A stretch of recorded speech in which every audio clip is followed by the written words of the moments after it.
तो भारतीय साक्ष्य अधिनियम 2023 का जो पहला अध्याय है वो है प्रिलिमिनरी या प्रारंभिकी।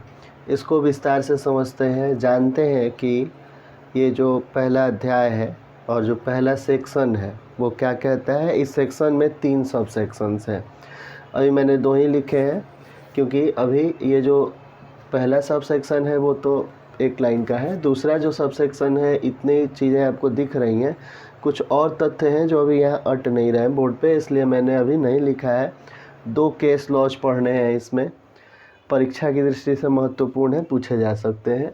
तो जो पहला सब सेक्शन 1 का जो पहला सब सेक्शन है वो कहता है कि ये जो अधिनियम है यानी भारतीय साक्ष्य अधिनियम जो है, ये इसका संक्षिप्त नाम जो होगा वो भारतीय साक्ष्य अधिनियम 2023 होगा, यानी इस नाम से जाना जाएगा। इसमें बहुत कुछ है नहीं। दूसरी चीज़ जो है, दूसरा सब सेक्शन जो है वो ये कहता है कि साक्ष्य अधिनियम कहाँ लागू होगा, है ना। तो अगर मैं इसको पढ़ दूँ तो एक बार मैं इसको पढ़ता हूँ। मेरे पास बेयर एक्ट है। अगर आप लॉ स्टूडेंट हैं या परीक्षा की तैयारी कर रहे हैं तो आपके पास ये बेयर एक्ट होना चाहिए। नया बेयर एक्ट आप भी ले लें क्योंकि पुराना जो इंडियन एविडेंस एक्ट 1872 था वो तो अब चेंज हो गया है। तो अभी ये नया वाला बेयर एक्ट मार्केट में अवेलेबल है, आसानी से कि दुकानों पे मिल जाएगा, तो इसको आप ले लें। तो जो दूसरा सब सेक्शन है मैं पढ़ता हूँ। यह किसी न्यायालय में या उसके समक्ष सभी न्यायिक कार्यवाहियों को लागू होता है जिसके अंतर्गत सेना न्यायालय भी सम्मिलित है, किंतु न तो किसी न्यायालय या अधिकारी के समक्ष प्रस्तुत किए गए शपथ पत्रों को न ही किसी मध्यस्थ के समक्ष की कार्यवाहियों को लागू होता है। मैंने इसको सिंपलेस्ट वे में इस तरीके से लिखा है कि कहाँ लागू होता है, कहाँ लागू नहीं होता है। तो लागू होने की अगर बात करें तो जो सिविल जो न्यायालय है यानी हमारे आपके यहाँ जो डिस्ट्रिक्ट कोर्ट्स होते हैं वहाँ तो लागू होगा ही। उसके अलावा सेना न्यायालय में एक्चुअली जो इंडियन एविडेंस एक्ट था वो सेना न्यायालयों में लागू नहीं होता था।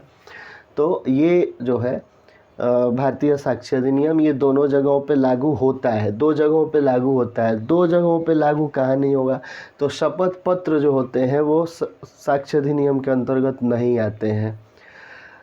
ये ध्यान रहे कि साक्ष्य अधिनियम के अंतर्गत नहीं आते हैं शपथ पत्र, लेकिन ऐसा नहीं है कि साक्ष्य के रूप में शपथ पत्र नहीं दे सकते हैं।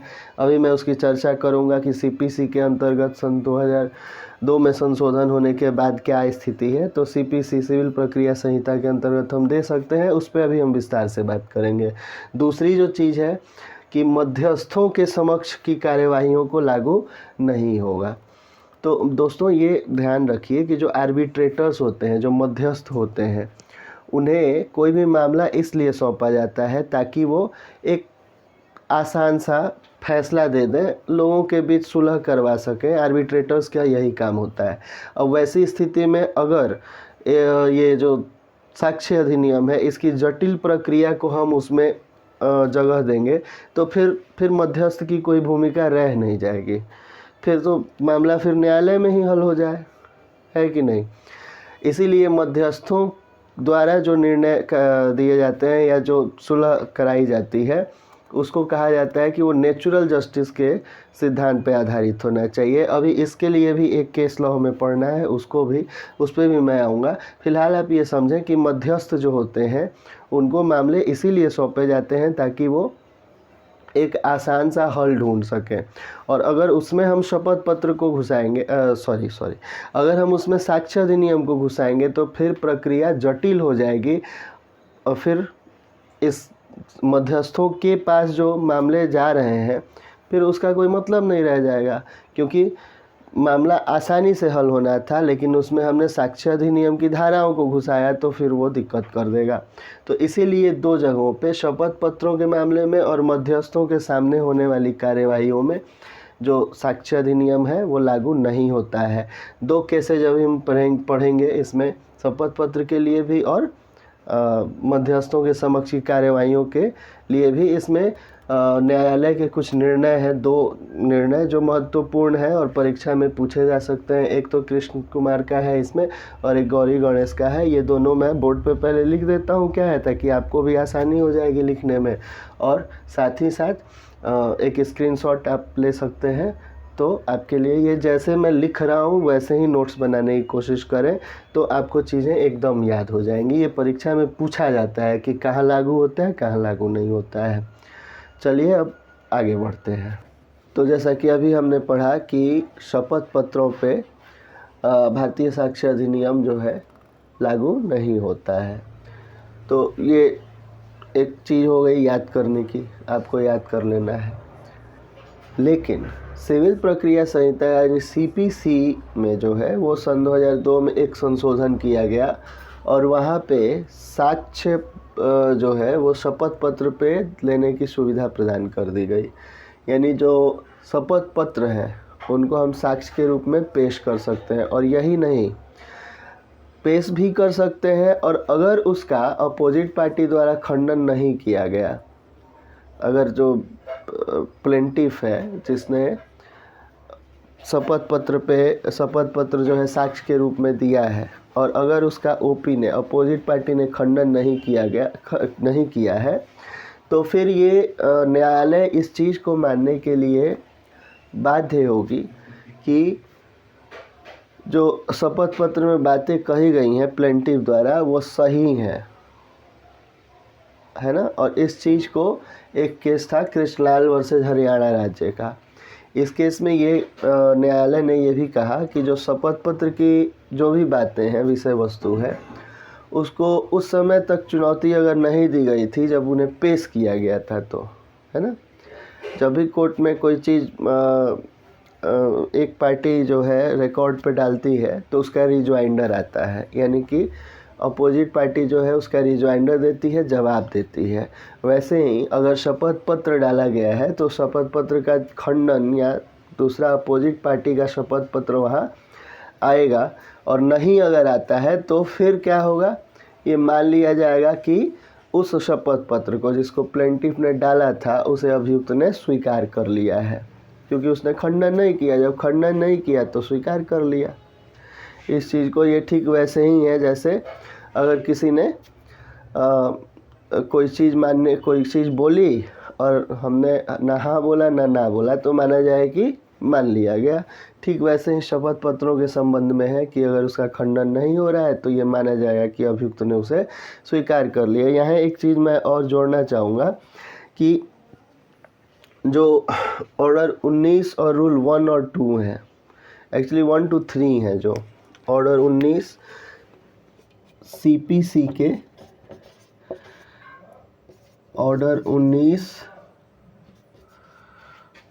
और रूल 1, 2 and 3 जो है वो इसके अधीन रहते हुए शपथ पत्र जो है वो साक्ष्य के रूप में मान्य होंगे। इतना ही नहीं, बीएनएसएस के जो सेक्शंस हैं, सेक्शन 331,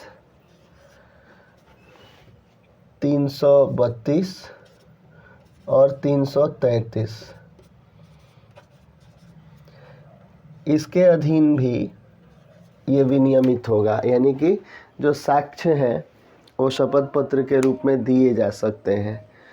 इसको विशेष रूप से ध्यान रखना है कि ऑर्डर 19 रूल 1, 2 और 3 है ना, और बीएनएसएस के सेक्शन 331, 332 और 333, इसके बारे में अगर कोई तथ्य हैं तो उनका विनियमन जो है वो इसके अधीन, शपथ पत्रों के अधीन आएगा। यानी शपथ पत्र में हम साक्ष्य दे सकते हैं।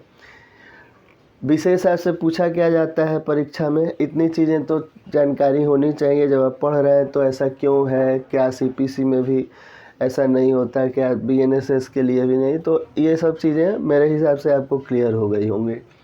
जो आपसे पूछा जाएगा वो बस इतना पूछा जाएगा कि जो बीएसए है क्या वो शपथ पत्रों पर लागू होता है, तो आपका जवाब होना चाहिए कि नहीं, बीएसए शपथ पत्रों पर लागू नहीं होता है, और ना ही मध्यस्थों के समक्ष कार्रवाइयों पर लागू होता है।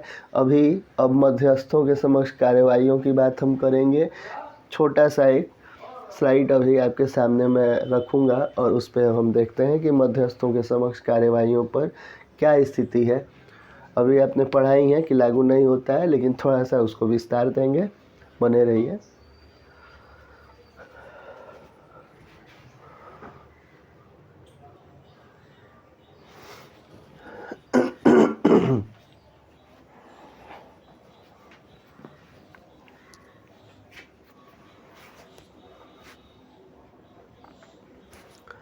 शपथ पत्रों के बाद बारी आती है मध्यस्थों के समक्ष की कार्यवाहियों की।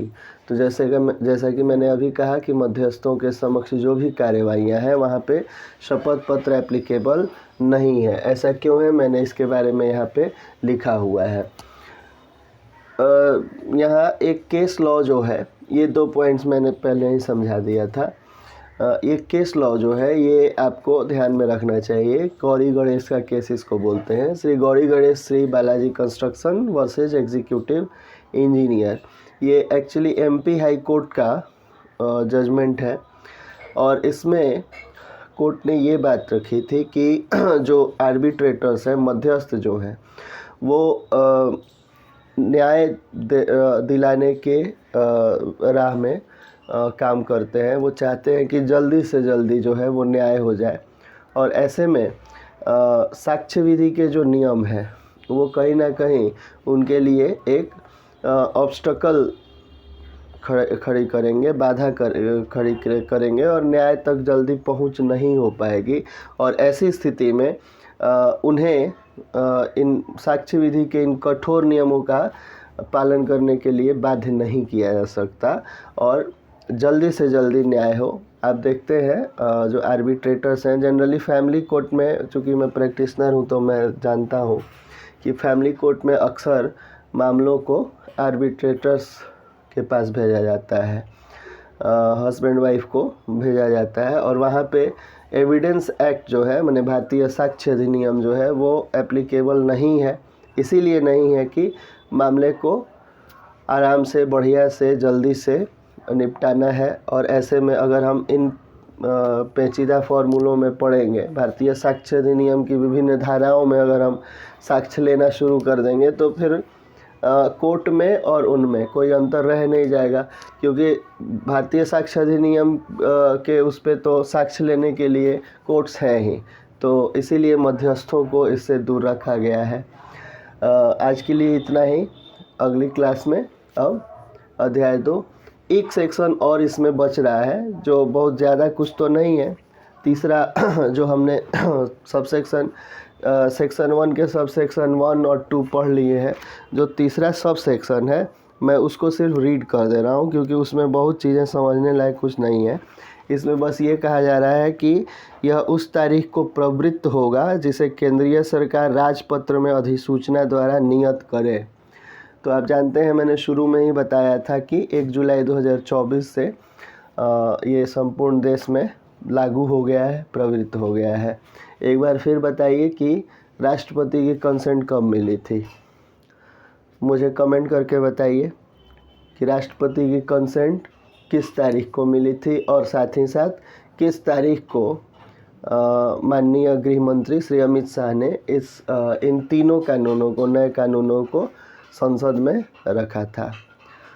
कमेंट ज़रूर करके बताइए। आज के लिए इतना ही, मिलते हैं अगली क्लास में।